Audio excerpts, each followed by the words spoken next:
It was a hysterical few hours in Russia after the decision was made to ban the national team from the 2018 Pyeongchang Winter Olympics.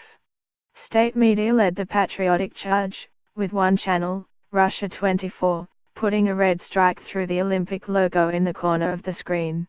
The hashtag they've pushed over the last few weeks, #NoRussiaNoGames, was also on prominent display.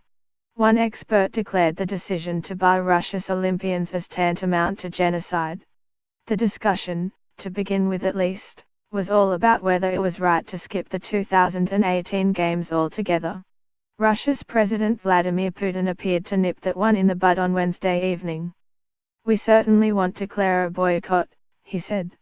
"We want to prevent our Olympians from participating if there are those that want to take part in a personal capacity. The decision by the International Olympic Committee, IOC, permits invited athletes to compete without a Russian uniform, the Russian flag or the national anthem." Mr. Putin previously said that would be a humiliation.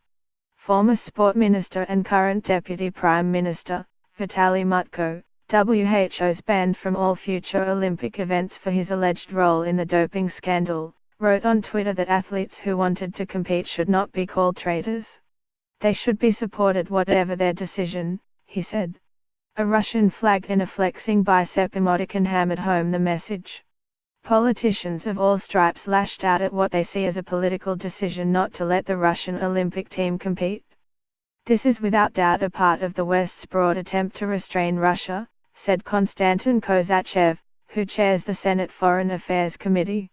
His deputy, Andrei Klymov, added more detail.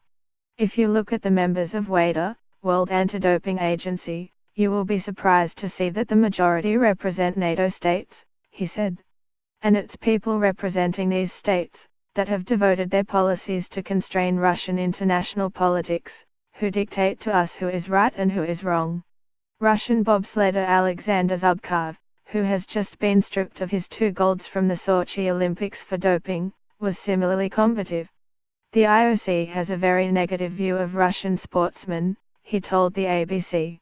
"Athletes, being banned for life and having their medals taken away without proof they've done anything wrong.